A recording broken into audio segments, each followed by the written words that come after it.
مفتی طارق مسعود کے بیانات کے لیے مفتی صاحب کے آفیشیل چینل مفتی طارق مسعود سپیچز کو سبسکرائب کریں۔ قرآن میں کہ اللہ اور رسول کی اطاعت کرو اور اگر اختلاف ہو جائے تو اسے اللہ رسول کی طرف لوٹاؤ۔ اہل حدیث کہتے ہیں کہ ہم برحق ہیں اس آیت کی روشنی میں تم لوگ امام ائمہ اربعہ کی طرف پھیرتے ہو، ہم اللہ رسول کی طرف اختلاف کو پھیرتے ہیں۔ یہ آیت پڑھی جاتی ہے، یا ایھا الذین آمنوا اطیعوا اللہ واطیعوا الرسول فإن تنازعتم فی شیء فردوہ الی اللہ والرسول۔ اے ایمان والو، اللہ رسول کی وَأُولِي الْأَمْرِ مِنْكُمْ، آگے الفاظ میں بھی اللہ اس کے رسول اور اولو الامر کی اطاعت کرو، اور اگر تمہارا اختلاف ہو جائے تو پھر اس کو اللہ اس کے رسول کی طرف لوٹاؤ۔ تو وہ کہتے ہیں دیکھو، جب آپ کا کسی مسئلے میں اختلاف ہوتا ہے تو بجائے اللہ رسول کی طرف لوٹانے کے آپ امام ابو حنیفہ کی طرف یا امام شافعی کی طرف لوٹا رہے ہوتے ہو۔ یہ ایک آیت پیش کی جاتی ہے۔ اس کا جواب یہ ہے کہ قرآن مجید نے جو حکم دیا ہے نا کہ ایمان والو، جب تمہارا کسی مسئلے میں اختلاف ہو جائے تو اللہ اس کے رسول کی طرف لوٹاؤ، تو مجھے ایک بات بتاؤ، اللہ سے مراد قرآن ہے اور رسول سے مراد حدیث ہے، تو قرآن کی ایک آیت مراد ہے، یہ ساری آیتیں مراد ہیں، پورا قرآن مراد ہے؟ بولو نا۔ اس طرح ایک حدیث مراد ہے، یہ ساری حدیثیں مراد ہیں؟ پھر اس میں صحیح اور ضعیف حدیث میں فرق بھی کیا جائے گا یا ضعیف اور حدیث کا صحیح کا فرق کیے بغیر لوٹایا جائے گا؟ تو تمام پورا قرآن اور ساری صحیح احادیث کا علم، اس کو علم کامل کہتے ہیں۔ تو جس آدمی کے پاس یہ کامل علم ہی نہیں ہے، پورے قرآن کا علم نہیں ہے، ساری حدیثوں کا علم نہیں ہے، تو وہ کیسے پورے قرآن و سنت کی طرف لوٹا سکتا ہے؟ تو یہ خطاب ہے ہی علماء کو، جن کا علم، جو علم میں رسوخ میں کامل ہے۔ یہ رکشے چلانے والے اور ٹماٹر والے کو خطاب نہیں ہے۔ سمجھ میں آ رہی ہے بات کہ نہیں آ رہی ہے؟ جس کو نہ پورے قرآن کا پتہ نہ ساری حدیثوں کا پتہ، یہ خطاب ان لوگوں کو کیا جا رہا ہے جو علم میں کامل ہیں، جن کو مجتہد کہا جاتا ہے، کہ جب مسئلہ نکالنا ہو پہلے قرآن و سنت سے نکالو، اور اگر تمہارا اختلاف ہو جائے تو اپنی رسومات اور جاہلانہ رسومات اور خاندانی رسومات کو دیکھنے کے بجائے قرآن و سنت کو دیکھو۔ تو ان ائمہ نے یہی کام کیا ہے کہ قرآن و سنت سے مسائل نکالے، اور جب ان کا مسئلے میں اختلاف ہوا تو اس اختلاف کو کہاں لوٹایا؟ قرآن و سنت کی طرف لوٹایا۔ تو بہت سے مسائل میں اتفاق ہو گیا، بہت سے مسائل میں دلائل چونکہ دونوں طرف تھے لہذا ان میں اتفاق نہیں ہو سکا، اب ان کو دوبارہ قرآن و سنت کی طرف تھوڑی لوٹایا جائے گا، وہ اختلاف باقی رہے گا۔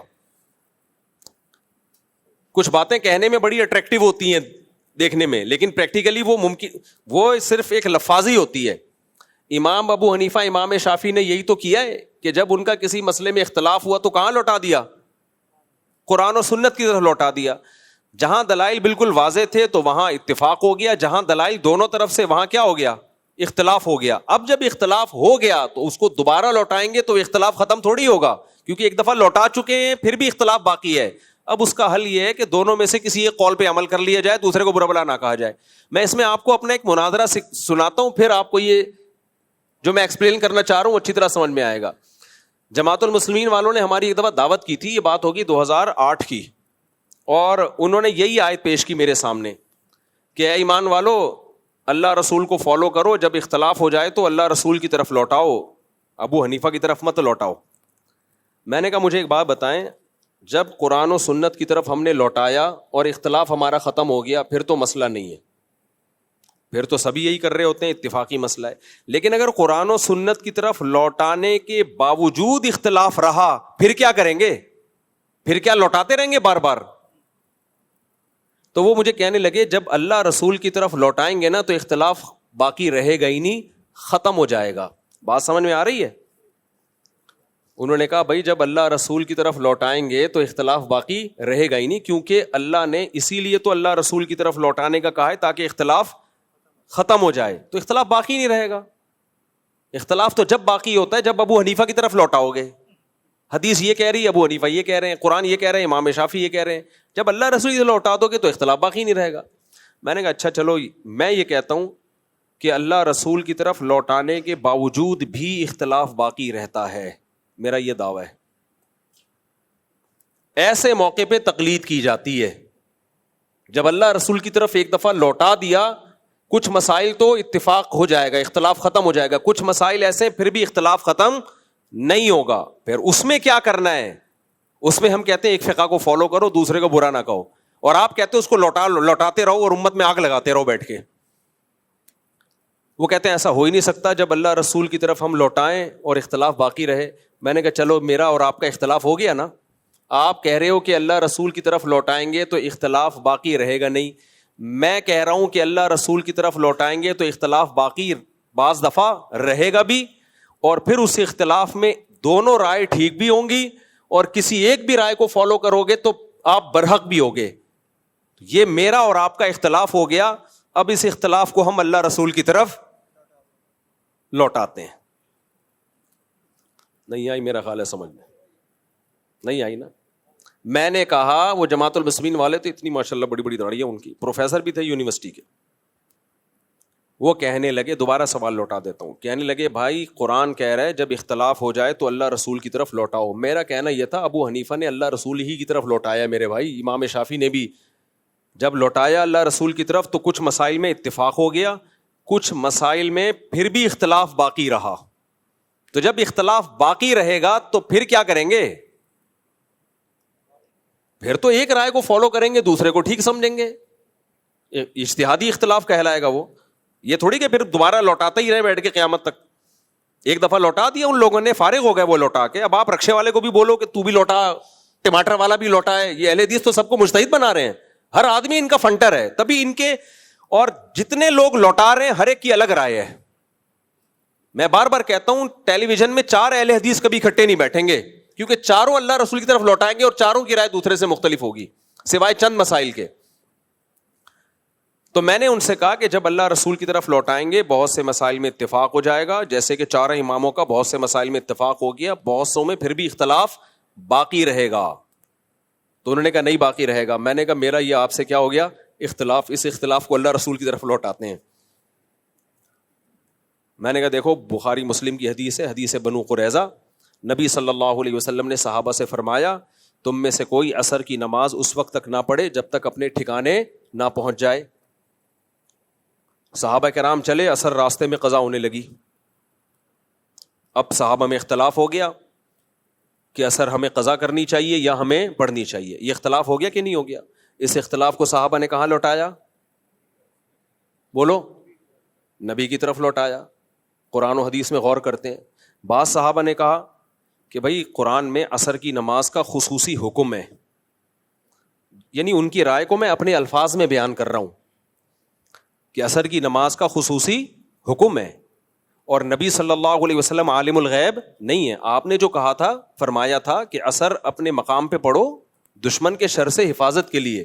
آپ کے علم میں یہ تھوڑی تھا کہ نماز قضا ہو جائے گی, تو نماز قضا کرنا نہیں. لہذا یہ جو حدیث ہے جس میں آتا ہے کہ عصر اپنے مقام پہ پڑھو جا کے, یہاں راستے میں نہ پڑھو, یہ تعویل ہے, اس کی تعویل کی جائے گی. اس میں ایک شرط ہے, وہ شرط یہ کہ بشرطے کے ٹائم پر اپنے مقام پر پہنچ جاؤ. اگرچہ یہ شرط حدیث میں صراحتاً نہیں ہے, لیکن دوسرے دلائل کو سامنے رکھ کر حدیث کی یہ تعویل کی جائے گی. دوسری جماعت کی رائے یہ تھی کہ بھائی نبی کا آرڈر جو ہے وہ بغیر کسی شرط کے ہے, اس میں یہ کہ عصر اپنے مقام تک پہنچے بغیر تم نے نہیں پڑھنی, اور جس قرآن نے ہمیں عصر کی نماز کی حفاظت کا حکم دیا اسی نے ہمیں نبی کی اطاعت کا بھی حکم دیا ہے. دلائل دونوں طرف ہیں یا نہیں ہے؟ اب ایسا نہیں ہے کہ جن لوگوں نے حدیث میں تعویل کی ان کو صحابہ کی اس جماعت نے کہا تم تو نبی کی باتوں کو اگرچہ مگرچہ کر کے گھما دیتے ہو معاذ اللہ. نبی نے تو صاف طور پہ کہا ہے کہ عصر کی نماز یہاں نہ پڑھو, اور تم کہہ رہو یہ اصل میں ایک شرط لگی ہوئی ہے, اس میں جو نظر نہیں آ رہی لیکن وہ شرط ہے. تم تو اصحاب رائے ہو, اپنی عقل سے حدیث کو, بھائی عقل استعمال تو کر رہے ہیں, لیکن وہ عقل کیوں استعمال کر رہے ہیں؟ بھائی ایک جزوی واقعہ ہے, قاعدہ کلیہ کیا ہے, عصر کی نماز جیسے پورے سال فرض ہے آج بھی فرض ہے, اس کو جیسے پورے سال قضا کرنے کی اجازت نہیں ہے آج بھی قضا کرنے کی اجازت نہیں ہے. تو یہ قرآن و سنت کو سمجھنے کے لیے رائے کا استعمال ہو رہا ہے.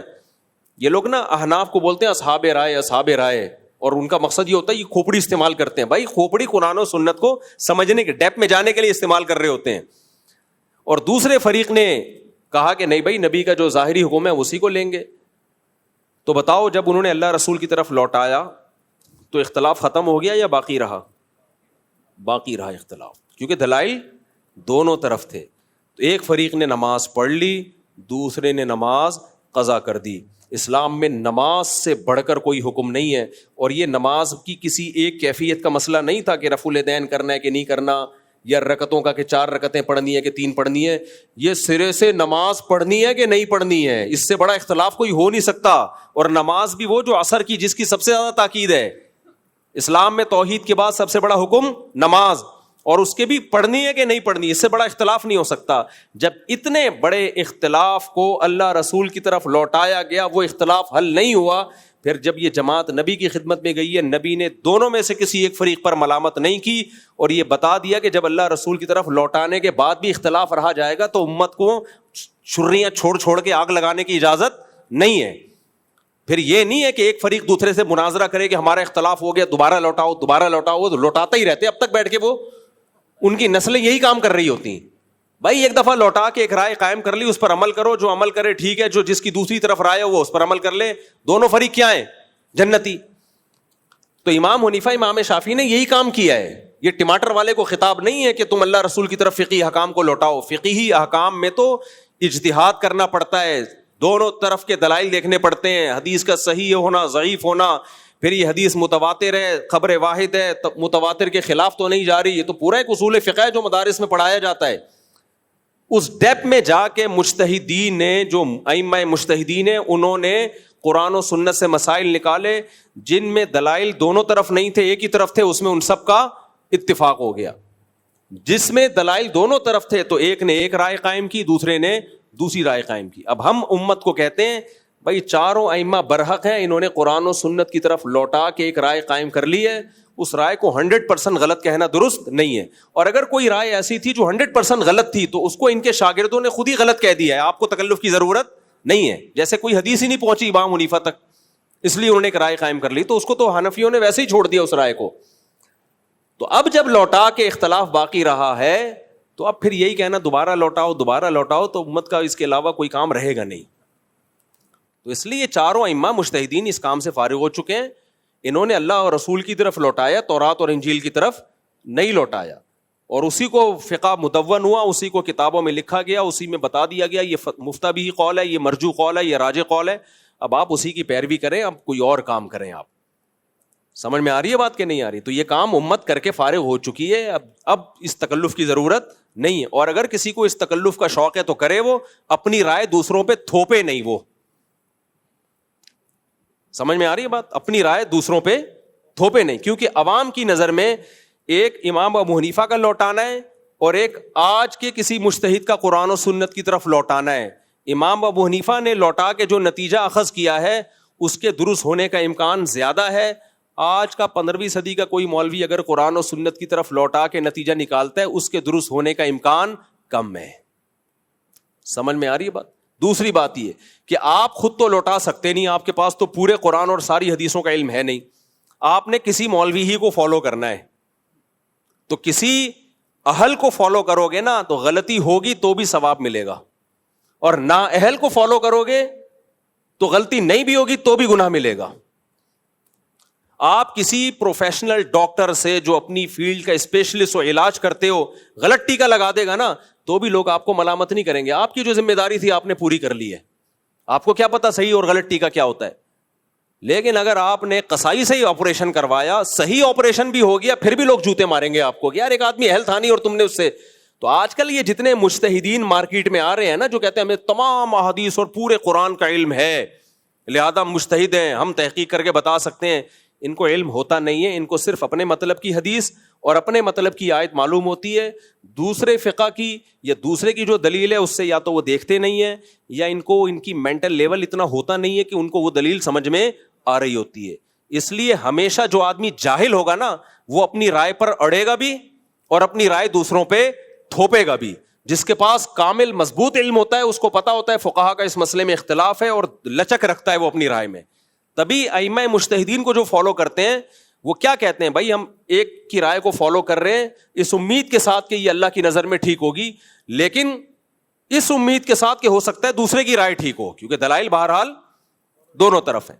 لیکن آپ ان لوگوں کو دیکھ لو, ہماری رائے تو قرآن و سنت ہے, باقی تو تورات اور انجیل پڑھ کے فتوے دے رہے ہیں, ان کو قرآن و سنت کا کیا پتا.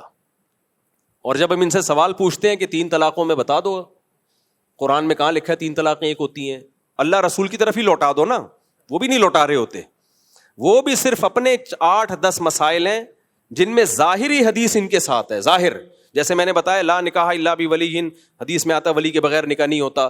اب فوراً یہ کیا مسئلہ بیان کرتے ہیں, دیکھو حنفی لوگ کہتے ہیں ولی کی اجازت کے بغیر بھی نکاح ہو جاتا ہے. وہ فوراً حدیث پیش کرتے ہیں. بھائی آپ نے ایک حدیث پیش کی ہے, دوسری حدیث بھی تو ہے نا. بخاری کی حدیث ہے, ایک خاتون نبی کی خدمت میں آئی, عرض کیا میں آپ سے نکاح کرنا چاہتی ہوں. آپ نے ارادہ ظاہر نہیں کیا, دوسرے صحابی نے کہا میرا نکاح کر دیں. آپ نے فرمایا چلو تمہارا میں نے نکاح کر دیا. تو حناف یہ کہتے ہیں یہاں تو نبی نے نہیں پوچھا کہ تمہارے والد راضی ہیں یا نہیں ہیں. تو آپ اس حدیث کی تعویل کرتے ہو کہ اصل میں نبی تو خود ولی ہیں. بھائی جب حدیث میں آتا ہے نا لا نکاح الا بولی, تو یہاں ولی سے مراد باپ ہے. تو یہاں آپ حدیث میں تعویل کر رہے ہو کہ اس وقت نبی صلی اللہ علیہ وسلم کو ولی فرض کر رہے ہو.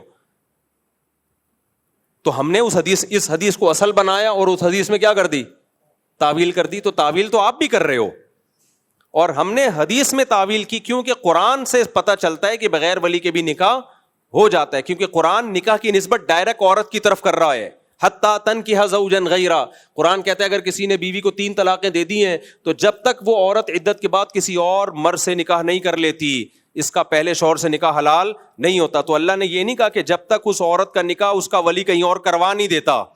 تو احناف قرآن کے الفاظ کو بڑی ویلیو دیتے ہیں. تو ہر شخص کا بھائی اپنا ایک مسائل اخذ کرنے کا ایک طریقہ ہوتا ہے. آپ اپنی رائے امام ابو حنیفہ پہ زبردستی کیوں تھوپ رہے ہو بھائی؟ ان کا جو سوچنے کا اینگل ہے وہ آپ سے ڈیفرنٹ ہے, آپ کا سوچنے کا اینگل ڈیفرنٹ ہے, امام شافعی کا ڈیفرنٹ ہے. تو امام حنیفہ پر آپ اپنی رائے کیوں تھوپتے ہو زبردستی؟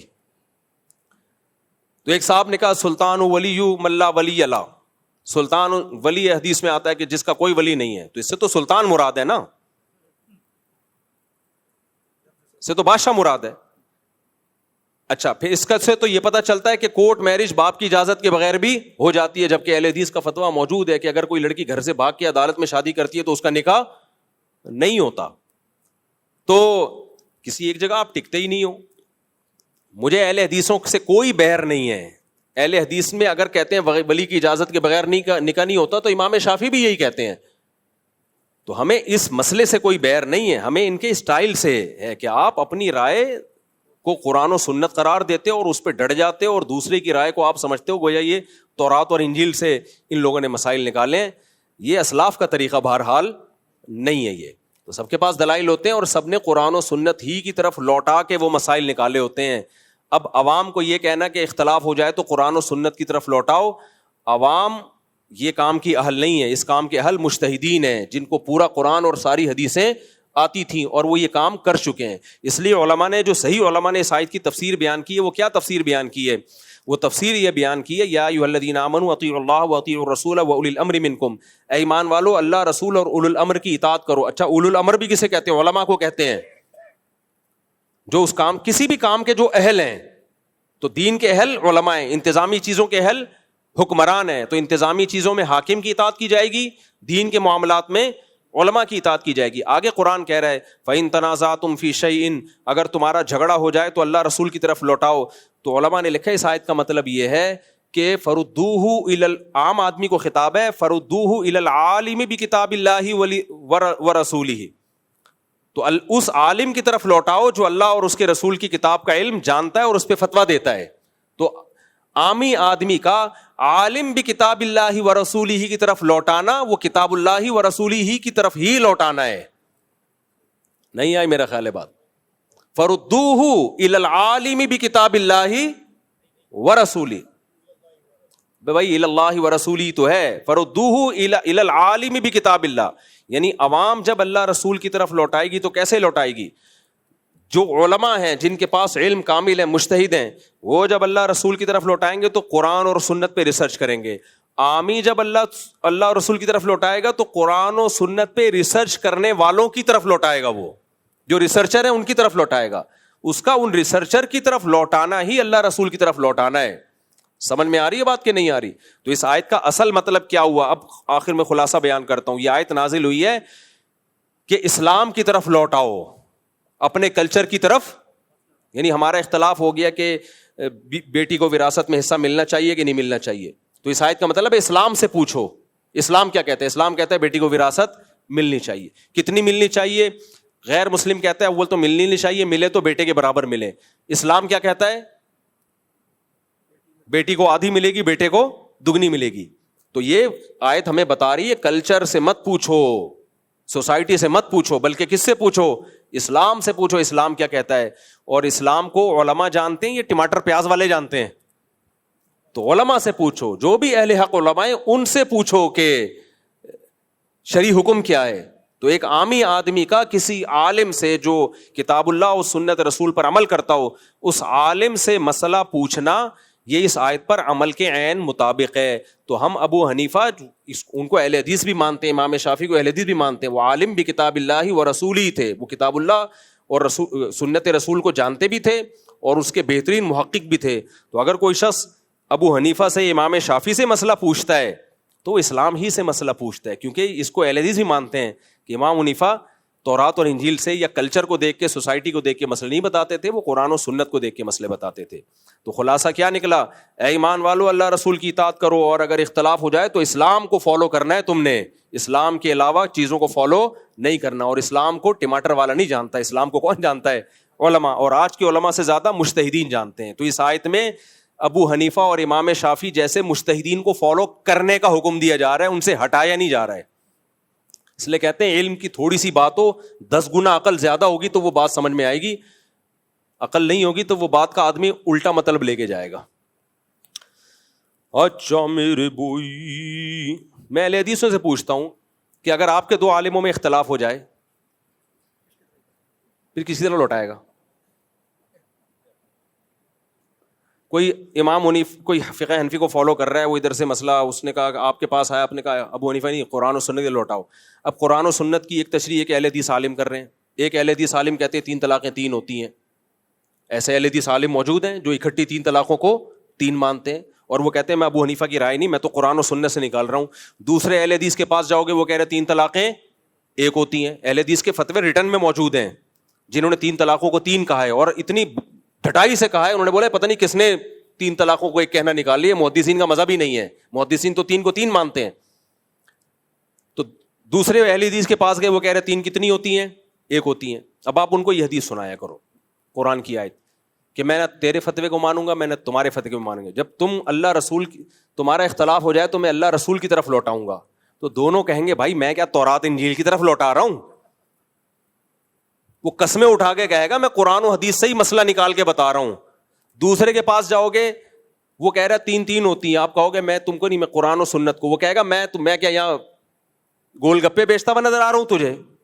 وہ قسم اٹھا کے کہے گا خدا کی قسم میں نے اتنی موٹی کتاب لکھی ہے, میں قرآن و سنت ہی سے اخذ کر کے نکال رہا ہوں. ایسی صورت میں آپ کے پاس کوئی حل نہیں ہے بھائی. جس عالم کی تحقیق پر زیادہ اعتماد ہے آپ اس کی تقلید ہی کرنی پڑے گی آپ کو, اور اب کوئی حل نہیں ہے. اب یا تو عوام کو بے لگام چھوڑ دیا جائے, جس عالم کا فتویٰ چاہے فالو کرے, تو خواہشات کی غلامی ہوگی کہ نہیں ہوگی؟ آپ بیوی کو رکھنا چاہتے ہو تو 3 والے جو 3 کو 1 کہتا ہے اس کو فالو کرو گے, بیوی سے جان چھڑانا چاہتے ہو جو 3 کہہ رہا ہے اس کو فالو. اس سے بہتر نہیں ہے کہ ایک فقہ کو پراپر جو صدیوں سے چلا آ رہا ہے, جس پہ خلافت عثمانیہ چلی ہے, جس پہ پورے ملک چلے ہیں, یا فقہ شافعی کو یا فقہ حنبلی کو جو صدیوں سے چلے آ رہے ہیں, جو عدالتوں میں رائج رہے ہیں, ان میں سے کسی ایک کو فالو کر لو. یہ زیادہ سوٹیبل آسان طریقہ ہے. اس کے علاوہ کسی اور طریقے منہج پہ چلو گے تو لیبل بڑے اچھے ہوں گے, اس کا رزلٹ اچھا نہیں ہوگا. اور آج رزلٹ سامنے آنا شروع ہو گیا ہے. جو رزلٹ مارکیٹ میں آ رہا ہے نا, ہر آدمی ایک ایٹم بم بنا ہوا ہے, ایک بم بنا ہوا ہے جس کو کہتا ہے مجھے ہی پتا ہے قرآن و سنت کا, باقی سارے گھاس کھا رہے ہیں. میں ایک دفعہ جمعے کی نماز پڑھ رہا تھا اہل حدیث حضرات کی مسجد میں. میں اللہ کا شکر ہے ان کے پیچھے شوق سے نماز پڑھتا ہوں, اہل حدیثوں کے پیچھے, کیونکہ عقیدوں میں کوئی اختلاف نہیں ہے. ہم براڈ مائنڈیڈ ہیں, ہم یہی سوچتے ہیں کہ یار فروعی اختلاف ہے نا تو کیا ہو گیا. تو وہ جمعے کی نماز میں کسی نے ان سے مسئلہ پوچھ لیا کہ امام کے لیے تنخواہ لینا تو حرام ہے. حدیث میں تو آتا ہے کہ وہ, قرآن میں بھی آتا ہے میری آیات کو پیسوں کے بدلے میں نہ بیچو, اور اس طرح کی آیتیں انہوں نے پڑھی. تو آپ کیسے تنخواہ لے رہے ہیں اس مسجد میں؟ اس بیچارے نے آدھا گھنٹہ لگایا ہے جواب دینے میں, جواب پھر بھی بنا نہیں ہے. اور استدلال یہاں سے کیا کہ ایک صحابی تھے, وہ نماز پڑھتے تھے, جب سردے میں جاتے تھے, بچے تھے نا, اسلام نئے نئے لائے تھے, تو ان کے وہ ازار کھل جاتا تھا, تو کسی نے لا کے ان کو تہبند اور ازار ہدیہ دے دیا.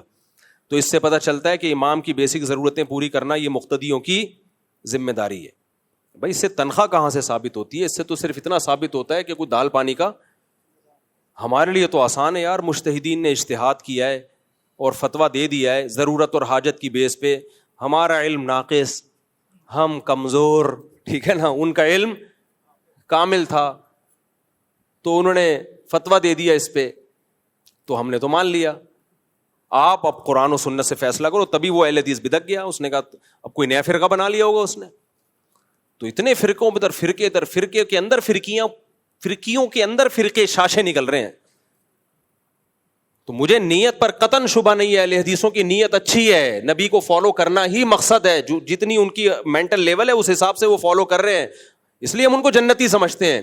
لیکن میرے بھائی ہماری سمجھ میں یہ آتا ہے کہ ہم اس ٹریک پر اگر امت کو ڈال دینا تو امت کی بھلائی نہیں ہے. اس میں امت کی بھلائی نہیں ہے. امت فرقواریت ختم نہیں ہوگی, ایک لامتناہی فرقواریت کی آگ میں جھونک دو گے آپ ان کو. ہماری یہ رائے ہے, رائے بیان کرنے کا حق تو ہے نا. میرے جتنے اہل حدیث دوست ہیں نا, اتنے کسی دیوبندی کے نہیں ہوں گے. آپ حیران ہو گئے, آپ حیران ہو گئے. اہل حدیث کہتے ہیں ایک تو ہماری تعریفیں بھی کرتا ہے اور بھگو کے لگاتا بھی رہتا ہے. میں بیلنس رکھنے کے لیے کہ جتنا اختلاف ہے اس کو اتنا ہی رکھا جائے, اس لیے میں تعریف مکھن لگانے کے لیے نہیں کر رہا ہوتا کہ بھائی جتنا ہے اتنا رکھا جائے, اس سے آگے نہ لے جایا جائے.